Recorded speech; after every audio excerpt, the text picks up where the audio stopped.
Welcome back to the deep dive. Today, we're going to be exploring something really cool and pretty cutting edge artificial intelligence. Oh, very cool. Yeah, specifically, we're going to be diving deep into the world of large language models. LMs. LLMs, exactly. Yeah. You've probably chatted with a chatbot online before, Yeah, like, absolutely. on a website or something like that. Well, imagine that, but way smarter, way more complex. Yeah.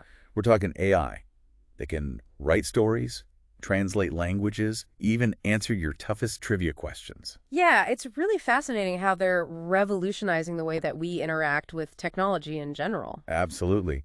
But there's a twist. Yeah. As brilliant as these LLMs are, sometimes they make things up. It's almost like they hallucinate. Hallucinate, right, Right. yeah. It's kind of like when you think you aced a test, and then you Yes, get it back and you're like, oh, not so much. exactly. And so we're going to figure out what these AI hallucinations are, how to spot them, and maybe even some tricks to prevent them. Think of it like training a super smart puppy. You need the right techniques. That's a great analogy. And the key to understanding these hallucinations lies in understanding how LLMs work. Think of them as superpowered pattern matchers. Okay. They've been trained on mountains of text data, learning the relationships between words and concepts. It's like when you learn a new language, the more you read and hear, the better you get at understanding and speaking it. So these LLMs are basically absorbing all this information Yeah, and figuring out how language works, just like we do as humans. exactly. But here's the thing. Sometimes they apply those patterns in ways that lead to incorrect or nonsensical outputs. Uh, That's when we get hallucinations. okay, so it's like they're trying to connect the dots, but sometimes they end up drawing a picture that doesn't quite make sense. Precisely. And these hallucinations can manifest in different ways. For instance, sometimes they might give you information that's just plain wrong. That's called a factuality hallucination. Imagine an LLM telling you that the sky is green. For example, that would be a factual inconsistency, a pretty obvious hallucination. Right, that's definitely not something you want your AI telling you. Exactly. Then there are faithfulness hallucinations, which are more about staying on topic and following instructions. Think of it like this. You ask your friend what they had for lunch, and they start talking about their favorite movie instead. Okay. That's a faithfulness hallucination, a context inconsistency. They're not giving you the information you asked for. So in that case, the LLM is kind of going off on a tangent, like a squirrel spotting a shiny object mid-conversation. But how do we prevent these hallucinations from happening in the first place? Well, one promising approach is something called prompt engineering. This is where we get to be AI whisperers. I like that. Instead of just asking a general question, we can give the LLM more specific instructions, guiding it toward a more accurate response. So it's like giving the LLM a recipe to follow instead of just saying, make me dinner. Exactly. One popular prompting technique is called chain of thought prompting. Let's say you're asking the LLM to solve a complex math problem. Instead of just throwing the whole problem at it, you break it down into smaller, easier to understand steps. It's like giving it a step-by-step guide to follow. That makes sense. It's like showing your work in math class. Right. It helps you stay organized and avoid making careless mistakes. But what if the LLM still gets confused or gives us different answers to the same question? That's where another technique comes in handy. Self-consistency. It's pretty simple. You ask the LLM the same question multiple times in slightly different ways. Okay. If it gives you different answers each time, that's a red flag that it might be hallucinating. So it's like cross-examining a witness in a courtroom. You're looking for inconsistencies in their story. That's a great way to put it. By testing the LLM's consistency, we can get a better sense of how reliable its responses are. And remember those benchmark data sets we talked about earlier? Researchers actually use these prompting techniques to test how well they worked in practice. Oh, right. So they basically gave the LLM a pop quiz in different subjects using these different prompting techniques. I'm curious, did they discover any interesting patterns? They did. For instance, they found that self-consistency was really effective for math problems. It helped the LLM avoid making silly calculation errors. But for trivia questions, it wasn't as helpful. Sometimes the LLM would still give different answers to the same question, even with self-consistency prompting. So it seems like different tasks require different approaches. It's not a one-size-fits-all solution. I wonder if the temperature setting also played a role. You're on the right track. The temperature setting basically controls how creative or predictable we want the LLM to be. So a lower temperature means the LLM is more likely to stick to the facts, while a higher temperature lets it be more imaginative. Exactly. Think of it like this. If you're asking the LLM to write a story, you might want to crank up the temperature to get something really creative and unexpected.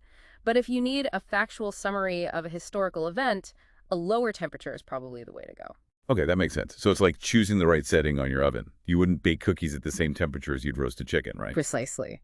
You need to adjust the temperature based on what you're trying to achieve. Yeah. And in the case of LLMs, we're trying to find that sweet spot between creativity and accuracy. Yeah. We want our AI to be smart and capable, but also reliable and trustworthy. Now, I have another question. What happens when we give these LLMs even more power? Like, what if we gave them access to the internet? Would they be able to fact-check themselves and become even more accurate? That's a great question, and it leads us to the next part of our deep dive, Yeah. giving LLMs tools. But before we get into that, let's take a moment to recap what we've learned so far about LLMs and hallucinations. Sounds good. A little review never hurts. So we've established that LLMs are like language whizzes, capable of generating human-like text. However, they can sometimes hallucinate, which means they might provide inaccurate or irrelevant information. Right. And to address this issue, researchers are exploring various prompting techniques like chain of thought and self-consistency to guide LLMs towards more accurate responses. Right. And as you pointed out, the temperature setting can also play a role in balancing creativity with accuracy. But what happens when we go beyond prompting and start giving LLMs tools like internet access? That's where things get really interesting. Yeah, it's a little bit like giving a kid the keys to a candy store. Mm-hmm. Exciting, but potentially messy. While giving LLMs tools might seem like a surefire way to boost their accuracy, it's not always that straightforward. Okay, I'm intrigued. So you're saying that giving LLMs more information could actually make them less accurate. How is that even possible? Think of it this way. Even with all the information in the world at their fingertips, LLMs still need to know how to use it effectively. It's like having a massive library but no idea how to find the right book or even how to read. So it's not just about access to information, but also about understanding how to evaluate and apply it. It sounds like we're back to the importance of training and education, even for our AI friends. Exactly. Researchers have been experimenting with a framework called REACT, which essentially gives LLMs access to various tools like internet search engines. And what they found was both fascinating and a little bit alarming. Oh, do tell. What kind of discoveries did they make? Well, in some cases, giving LLMs these tools actually hindered their performance. Imagine giving someone a fancy calculator, but they don't know the order of operations. They might get the wrong answer even though they have the right tool. I see. So even with access to vast amounts of information, the LLMs still need to understand how to process and interpret it correctly. Can you give us a specific example of how this plays out in practice? Absolutely. Let's say you ask an LLM, what is the capital of France? Now, a well-trained LLM should be able to answer that easily without any help. Right. But if it has access to an internet search engine, it might overthink it. Oh, I can see that happening. Instead of just giving the straightforward answer, Paris, it might start searching for things like largest cities in France or historical capitals of Europe, and then get sidetracked by all that information. Precisely. Instead of simplifying the process, access to additional information sometimes complicates things, leading to more errors, and you guessed it, more hallucinations. So it's almost like information overload can make the LLM less accurate, especially if it doesn't have the critical thinking skills to filter through all the noise. That's a great way to put it. It highlights the crucial role of not just giving LLMs tools, but also training them to use those tools effectively. It's like teaching them good research skills, not just giving them a library card. It sounds like the challenge is to create LLMs that are not just information gatherers, but information processors, Yes. able to discern what's relevant, evaluate sources, and synthesize information into meaningful insights. Exactly. And that brings up another fascinating question. How do these findings relate to the different sizes and capabilities of LLMs? Remember, we've been focusing on relatively small LLMs in our discussion so far. What happens when we apply these principles to the giants of the AI world, like GPT-4? That's a great point. Will those larger, more sophisticated models be better equipped to handle this influx of information, or will they be even more susceptible to hallucinations? It's a bit of a paradox, isn't it? The more you know, the more potential there is to get things wrong. That's the challenge and the beauty of working with AI. It's a constantly evolving field with new discoveries and challenges emerging all the time. So where do we go from here? If simply giving LLMs more tools isn't the solution, what other approaches are researchers exploring to enhance their accuracy and reliability? Well, imagine giving an LLM access to a massive online encyclopedia, Okay. a powerful search engine, Uh-huh. and even the ability to write and execute code. Researchers are equipping LLMs with tools like Wikipedia, DuckDuckGo Search, and a Python code interpreter called Riza. Whoa, that's a serious toolkit. It's like giving them the ultimate research assistant. Exactly. The idea is to see if these tools can help LLMs overcome some of their limitations and generate more accurate and comprehensive responses. Okay, but we've already established that just giving them access to tools can backfire if they don't know how to use them properly. What have researchers observed when LLMs have access to these specific tools? It's been a mixed bag, to be honest. Okay. There have been some promising findings, Yeah. but also some challenges.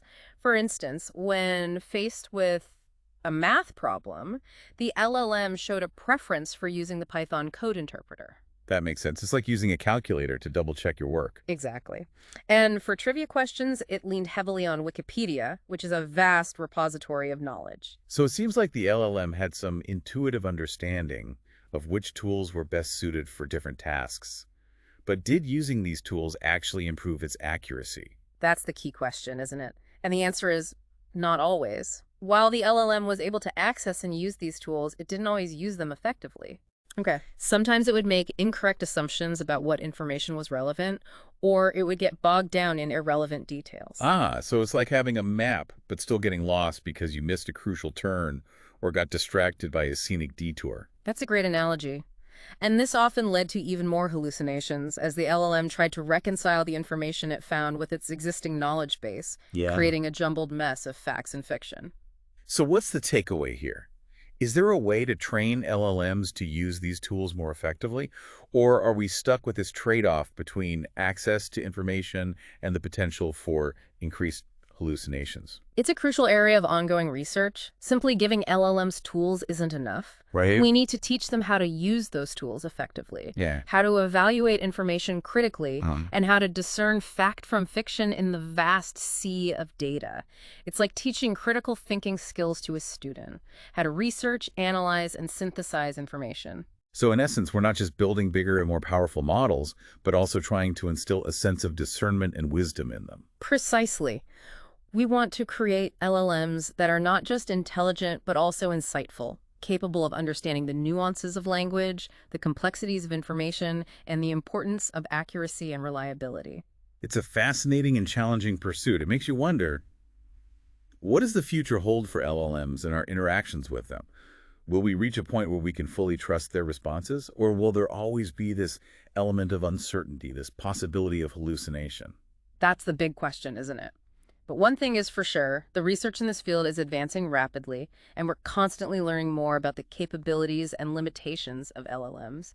It's an exciting time to be following these developments. Absolutely. It feels like we're on the cusp of a new era where AI is becoming increasingly integrated into our lives. But as with any powerful tool, we need to proceed with caution, understanding both the potential benefits and the potential risks. Well said. It's a journey of exploration and discovery, and it's up to all of us, researchers, developers, and users alike, to shape the future of AI in a way that benefits humanity. Well, on that note, we've reached the end of our deep dive into the world of LLMs and AI hallucinations.